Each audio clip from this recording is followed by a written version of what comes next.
امریکا پر افغانستان $1 ملیارد مرسته بنده کړه، خو اخر ولې او د څه لپاره؟ افغانستان کوم غلط کار کړی و چې مرسته یې پرې قطع کړه؟ دا هر څه راسره په دې ویډیو کې کتلی شئ، خو که چیرې مو زموږ چینل نه وي سبسکرایب کړی نو زموږ چینل سبسکرایب کړئ. درنو لیدونکو سلامونه او وخت مو بخیر.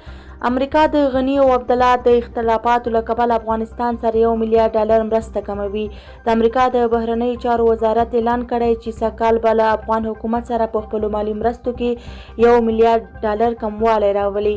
دغه وزارت په یوه خبرپاڼه کې راغلي چې بهرنیو چارو وزیر مایک پومپیو دوشنبه کابل کې هڅه وکړه چې د ولسمشر محمد غني او د اجرایه رئیس عبدالله ترمنځ روان سیاسي کړکېچ حل کړي، خو د دواړو مشرانو ترمنځ کوم جوړجاړی ونه شو او له همدې کبله امریکا افغانستان سره پر خپلو مرستو او اړیکو د سره غور کوي. اعلامیه کې راغلي د امریکا او حکومت پر دې خبره خواشینی دي چې افغان مشران د یوه ټولشموله حکومت په جوړولو کې پاتې راغلي. اعلامیه زیاتوي د افغان مشرانو دا ناکامي د امریکا ملي ګټو ته ګواښ پېښوي او له همدې امله امریکا په لومړي ګام کې سږکال د افغان حکومت سره خپلو مالي مرستو کې $1 ملیارد کموالی راولي. د بهرنیو چارو وزارت ویلي امریکا چمتو ده چې په 2021 کال کې د مرستې $1 ملیارد نورې هم کمې کړي او په نورو برخو مرستندویه کنفرانسونو کې به هم پر خپلو مالي مرستو له سره غور کوي. اعلامیه وایي امریکا د هغو پوځي عملیاتو ملاتړ نه کوي چې د سیاسي موخو لپاره کیږي او نه هم د هغه مشرانو ملاتړ کوي چې د دې عملیاتو امر ورکوي او نه د هغه کسانو ملاتړ کوي چې د موازي حکومت خبره کوي. د امریکا حکومت په اعلامیه کې د افغان سیاسي مشرانو کړنې نامسؤلانه بلل شوي او نیوکه پرې شوې ده چې طالبانو سره د بین الافغاني مذاکراتو لپاره تر اوسه یو ټولشموله پلاوی نه دی جوړ کړی. د اعلامیې په پای کې راغلي که افغان مشران یو داسې ټولشموله حکومت جوړ کړي چې امنیت تامینولی او د سولې د بهیر ملاتړ کولی شي، نو امریکا چمتو ده چې پر خپله نننۍ پرېکړه له سره غور وکړي. موږ بیا هم ټینګار کوو چې د اوسني اختلاف یوازینۍ حل لاره سیاسي هوکړه ده.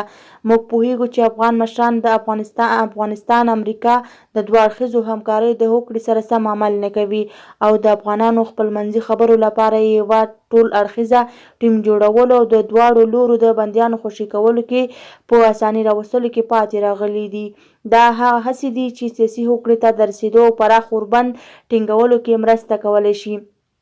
په دا مهال موږ لا هم د امریکا او طالبانو د تړون د مادو او شرایطو له مخې د خپلو ځواکونو د مشروطه ایستلو پر چارو بوخت یو.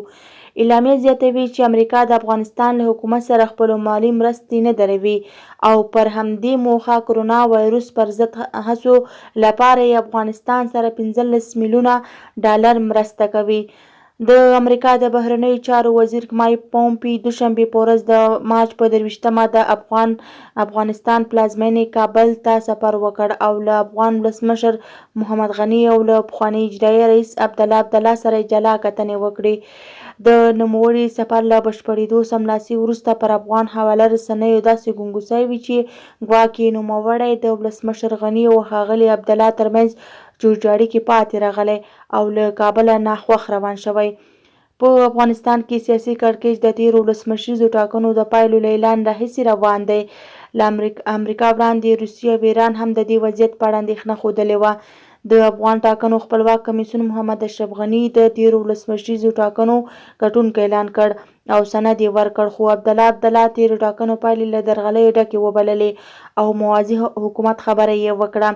هغه مهال د امریکا د بهرنیو چارو وزارت ویلي وو په افغانستان کې د هر ډول موازي حکومت جوړولو هڅې د دې هیواد له اساسي قانون سره په ټکر کې دي او باید ډډه ورنه وشي. خو د مارچ پر 9مه چې ولسمشر غني د دویم ځل لپاره لوړه کوله، ورسره عبدالله هم ځان ته د لوړې مراسم جوړ کړي وو. له دې مراسمو څو ساعته وروسته د امریکا د بهرنیو چارو وزارت په یوه اعلامیه کې وویل امریکا پر دې کار کوي چې د دواړو ترمنځ یو جوړجاړی رامنځته شي. پر 2014 کال کې ولسمشریزې ټاکنې جنجالي شوې او د امریکا د هغه وخت د بهرنیو چارو وزیر جان کیري په منځګړیتوب د ولسمشر غني په مشرۍ د ملي یووالي حکومت جوړ شو. دا و زموږ د نن ورځې ویډیو.